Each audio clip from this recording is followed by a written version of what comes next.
Sir పేరు? Raghavayya, Visakhapatnam. Okay. Sir ఎలా ఉంది సార్ వైజాగ్ వాతావరణం అంతా కూడా? వైజాగ్ వాతావరణం అంటే అనుకున్నాం కానీ అనుకున్నంత లేదు. ఓకే. బట్ పొలిటికల్గా మీరు అడుగుతున్నారు కాబట్టి పొలిటికల్గా అయితే ఇది ఇంకా కష్టమే. ఎందుకంటే పీక్ వెళ్ళిపోయింది అన్నీ. అంటే ఇప్పుడు ఆల్రెడీ ప్రభుత్వం ఉంది, ఈ ప్రభుత్వం ఆ ప్రభుత్వం కాకుండా అసలు ప్రభుత్వం ఎలా పనిచేయాలి? ఏ ప్రభుత్వం సార్ ఇప్పుడు నాకు ఒక ఇష్టం, ఈయన చెప్పాను అనుకోండి, మీకు ఇష్టం కాబట్టి చెప్పాను అంటారు. సపోజ్ ఇప్పుడు ఉన్న గవర్నమెంట్ పాతగా కంపేర్ చేసుకుంటే బెటర్. ఓకే. అలాగే నాన్న తిట్టడం కదా, వాడు చేశారు, రాంగులు చేశారు, పోయింది. ఓకే. రాజశేఖర రెడ్డిని తీసుకుంటే వాళ్ళు వ్యవసాయంగా ఆయన చేశాడు, బాగానే ఉంది. ఓకే. ఈయన చేస్తుంది ఇది ఉంది.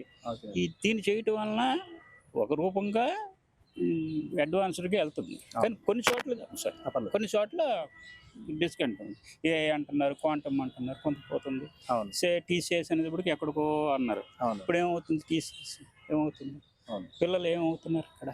ఇది ఒకనప్పుడు ఐటీ అనేది ఇప్పటికి 1,00,000 సంపాదించాడు, ఇప్పుడు 10,000 20,000కి చేసేస్తున్నారు. ఎందుకంత స్టేజ్ వచ్చేసింది? ఒకనప్పుడు ఏదో పాత వాళ్ళని తిట్టడం కదా, డెవలప్ చేసుకుంటూ పోతుంది కదా సార్. చేస్తున్నారు, వెనక్కున్నారు చూసారా, తువ్వేస్తున్నారు గుంట. అది నేను చెప్పే. వాళ్ళు కూడా అంటే ఆ తవ్వకుండా ఉన్నారు. రీసెంట్గా చూస్తున్నాం ఎంత ఫ్రాడ్లు జరుగుతుంది. అతను చేసాడో జగన్ చేసాడో అది నేను అంటలేదు. ఓకే. ఇప్పుడు ఎవడైనా కాకపోతే వాడు 10% తిన్నాడు, 20% తిన్నాడు, ఇంకోటి 90 తిన్నాడు, అంతే తేడా ఏదైనాను. కాకపోతే డెవలప్ అన్నది చెయ్యాలి. అది నా దృష్టిలో అయితే మాత్రం పథకాల విషయంకి వస్తే రైటర్ పథకాలు అన్నది నేను యాక్సెప్ట్ చేయను సార్, ఎంకరేజ్ చేయాలి. ఎందుకంటే వాడు పథకం ఇస్తున్నాడు, సిలిండర్ 450 రూపాయలే, 900 ఎందుకు సార్? అవును. కరెంట్ ఏం చేస్తున్నాడు? అవును. ఇవాళ బిల్లు వచ్చింది, ఎంత వస్తుంది? 400 500 800 900 ఎందుకు రావాలి? ఇస్తున్నాడు.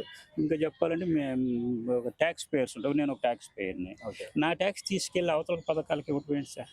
ఆ వచ్చిన డబ్బులతో తీసుకెళ్ళి కంపెనీ పెట్టు, బ్రిడ్జ్ పెట్టు, 10,000 సంపాదించుకునే వాళ్ళకి చెయ్యి.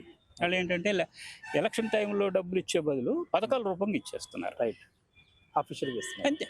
అదేంటంటే ఆవిడ ఎక్కడికి వెళ్ళినా లేదు, నేను వాళ్ళకి మంచి చేస్తున్నాడు అంటాడు. నేను భేదాన్ని ఒక రూపంగా నా రూపంలో నా సంపాదనగా లెక్కెట్టుకుంటే నాకన్నా కోటీసుకున్నాడు, ఆడు బాగానే ఉన్నాడు, ఎవడో ఉన్నాడు, ఆడు కట్టడు పెట్టడు ఏమీ చేయడు. ఇప్పుడు ప్లాట్లు పట్టుకుంటున్నారు, హిహి అని నవ్వుకుంటూ వస్తున్నారు. ఏం చేస్తున్నారు? చేస్తుంది కంపల్సరీ అక్కడ మీకు అన్ని ఆధారాలతో దొరుకుతున్నాయి.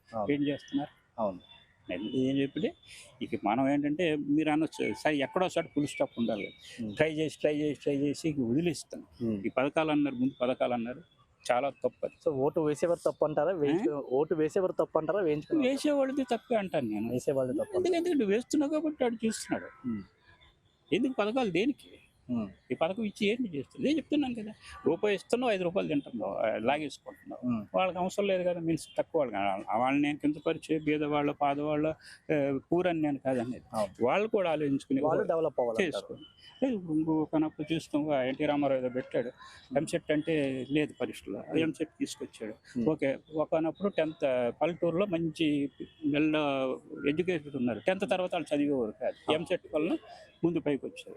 కానీ వాళ్ళు వచ్చిన వాళ్ళ దగ్గర కూడా అమ్మో మమ్మల్ని పైకి తీసుకొచ్చాడు అన్నట్టుగా లేదు వాళ్ళ దగ్గర, నేను వాళ్ళు కించపరుచినట్టు లేదు కాదు.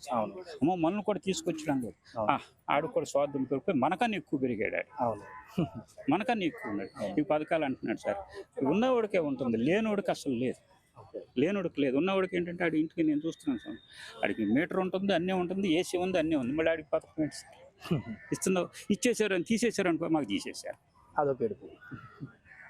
సో ఇప్పుడు డెవలప్మెంట్ కరెక్ట్గా లేదు, అంతేకాకుండా పథకాల విషయం కూడా నేను 200% ఎగ్నెస్ట్. నేనైతే నా ట్యాక్స్ తీసుకుని అడుగు పెట్టాడు, అదే చెప్పాను, ఉద్యోగం చేసి అదే కంపెనీ పెట్టి ఉద్యోగం వాడికి చేస్తే దానివల్ల డెవలప్ అవుతాడు, పిల్లలు డెవలప్ అవుతాడు, ఆడపిల్లలు చదువుకుంటే పైకి రమ్మని అవతలను కూడా భేదవాడని ఆడిని పైకి రమ్మ. ఎందుకని ఒకసారి భేదవాళ్ళకి ఉండిపోయి గొప్పని పైకి వచ్చే మాటలే. వాడు పరపత్తు వాడు రమ్మని వాడు ఇప్పుడు ఇస్తారు, రమ్మని నీకు సపోర్ట్ ఇస్తున్నాడు, ఆ సపోర్ట్ తీసుకో, సపోర్ట్ తీసుకుని పైకి వెళ్ళు, ఉన్నవాడు కన్నా పైకి వెళ్ళు. నువ్వు సపోర్ట్ కాకుండా ఇంకా నాకు రాలేదు ఉన్నారు మా వాళ్ళ దగ్గర ఉన్నారు, మా పని మనుషులు కానీ వాచ్మెన్ వాళ్ళు ఉన్నారు, అది పడలేదండి ఇది పడలేదండి అన్నాడు. ఏంటి పడతారు? 6 ఉంటే 6కి ఏవో ఇచ్చేసారంటున్నారు, అమ్మఒడి డబ్బులు. ఎందుకు సార్ ఆడికి?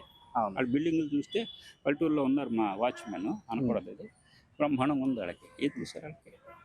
పడలేదని గింజుకు పోయింది, డబ్బులు పడలేదని. ఈరోజు ఖర్చు తప్ప ఇంకేం లేదు అది. నా ఉద్దేశం ఇది ఆ డబ్బును ఇంకో చోట పెట్టి డెవలప్ చేయండి.